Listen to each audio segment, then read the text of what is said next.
we do want more affordable housing because, as you can see, there is a growing homeless population that's growing in our community. And a lot of that is because we have a very limited stock of affordable housing. However, again, this goes back to the federal government and President Trump.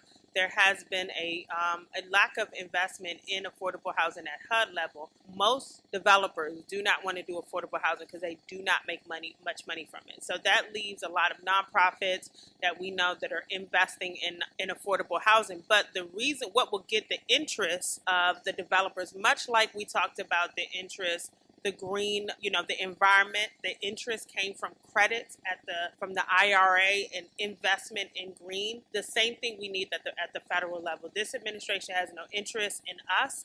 So HUD has cut a lot of funding, and those HUD funding is what brought the affordable housing that we see in this county today. We need more investment from the federal government in affordable housing, and that would allow us to be able to get funding for developers, for nonprofit developers. I do want to mention two legislations that we put forth to address affordable housing. One was my land bank.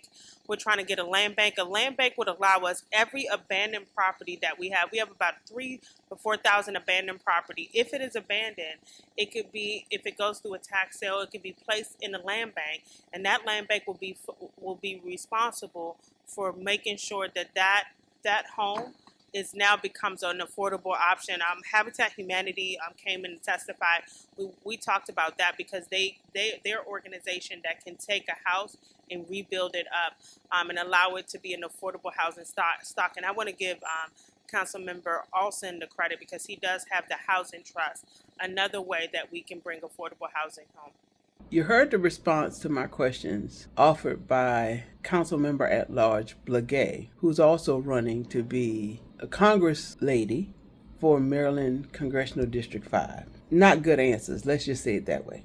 First of all, when you say developers don't want to build income-based housing or accessible housing, meaning housing that is built for people with disabilities because they're not going to make money, that's not our problem. We have disabled Prince Georgians who need housing with larger doors, without stairs, so that their wheelchairs can fit, so that they have access to their living arrangements, lower cabinets, higher toilets. That's accessible housing. We also need housing for those who don't make as much money as I do, or you do, or our council members do. We need income-based housing. It's not just about the homeless.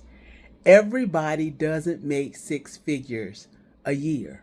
Our elected officials in this county are out of touch with regular people because they don't even understand what it is that we need. And then she talks about this land bank. Really? So now the county's going to attempt to, in plain English, steal private property and put it in a land bank? That's not how that works. Yes, the county can sell your property if you have not paid your taxes. But for the county to take the land and put it in a land bank, there's a whole lot more that goes into it than that. Now we're getting into eminent domain law, which can be complicated because there are constitutional issues associated with taking private property for public good. Again, we're dancing in areas. It sounds good, but if it's not done right, it causes more trouble. It causes more harm than good. And the last thing we need is for our citizens to start suing the county because their property was put in a land bank because they didn't pay their taxes. We got to do this the right way, people. I don't know who's advising our county council. I don't even know who's advising our county executive. But all of these ideas sound like great ideas until you start pulling back the layers and really getting a better understanding of how these things work. Real property law is a serious and a significant issue because you're talking about property rights. And again, I cannot support anybody who's involved in a 21st century land grab. We got to pay attention, everybody. We have to pay attention.